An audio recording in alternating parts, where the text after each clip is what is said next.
What is going on, everyone? Badger here. Should have like and sub, and let's get into this. What's that? A showrunner of a destroyed franchise attacking fans as trolls?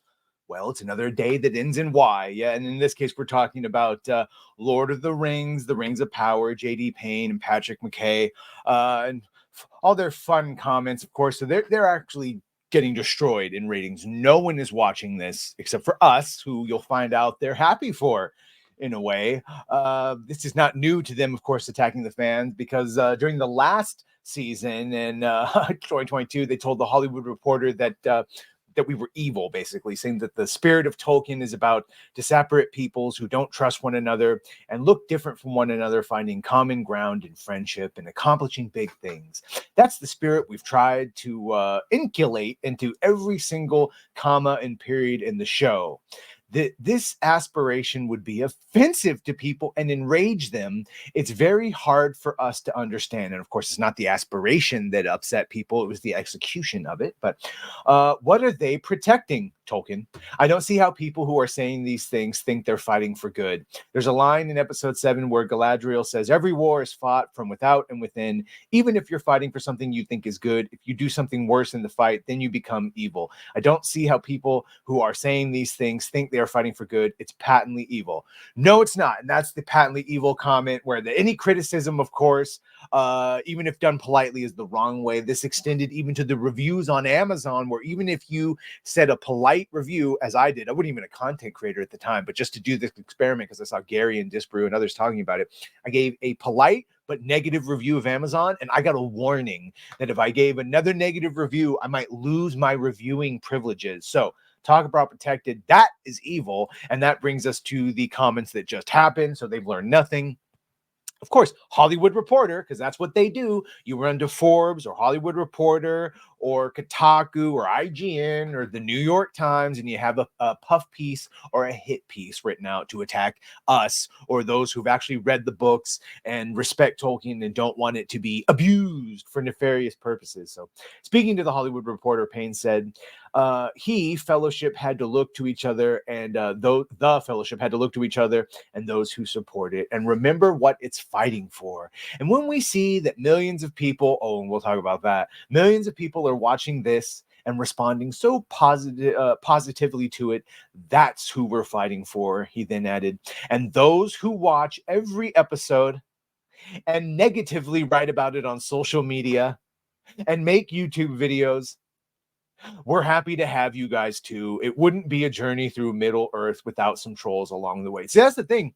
More than willing to point out the good parts in the actors we like. I talk about the Durans, both of the Durans, and a couple of the other ones. But yeah, any criticism whatsoever is met with negativity and, of course, obfuscation, saying that we're just trolls. So that's fine. That's fine.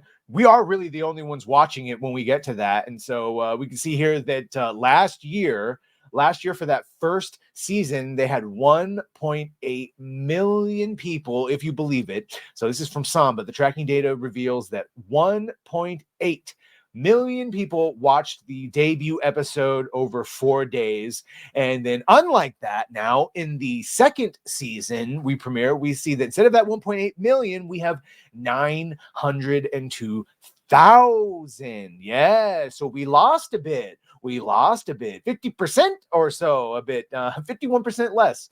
And then it's not just the Samba. Luminate also has it, and you can see here that the show garnered 372 minutes watched for the first week of September 6th through 12th, and that is 51% less than the show's third week, where it garnered 764 million.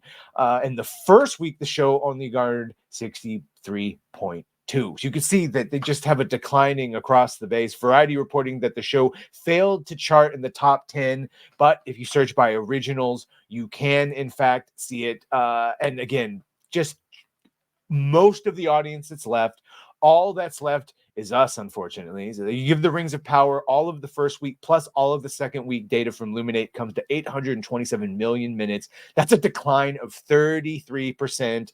And that does not even factor in the fact that the second season had a 3-episode premiere. If you go over and you try to quantify it by reviews, you can see that even though the ratings may be going up and down in opposite directions, the people reviewing it from the first episode had 13 to the 5th episode that had 6.6, and that 6th episode that just came out obviously has a lot lower. When you add in Acolyte minutes and this minutes, it's actually doing worse than Acolyte. So you can see, to highlight how terrible this is, Luminate reported that the Acolyte garnered 380 million minutes in its second week. That's more than the 372 million minutes watched that Luminate reported for Rings of Power. So yeah, Acolyte actually has better watch minutes than Rings of Power. And if that isn't an abundant failure, I don't know what is. Are you still watching this? Or are you just waiting for us to meme on it? Other than that, I just don't know what they got going on. You let me know what you think they got going on. Should like, share, and sub. If you have done that, thank you. If you're going to do that, thank you. Well, bye.